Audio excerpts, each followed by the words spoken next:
inú airport nǹkan security mẹ́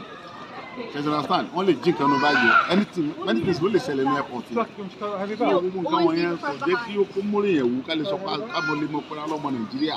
gbogbo nǹkan wáyẹn kò múnú yẹn dùn láti wá pé ọmọ ìlú òní ká lè sọ pé ọmọ Nàìjíríà ní mẹ́tínúwà òní dùn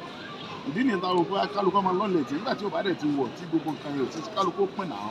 bí a bá ti ẹ̀ pín àwọn ọmọ tiwa tá a ní láwọn ọ̀dọ́ kéékèèké wọ́n á lè túlù wa sí fún wa gbogbo wọn náà sì wọ́n wà káàkiri àgbáyé ọmọ Yorùbá pọ̀ káàkiri tí wọ́n ti rí a lot tí wọ́n ti learn a lot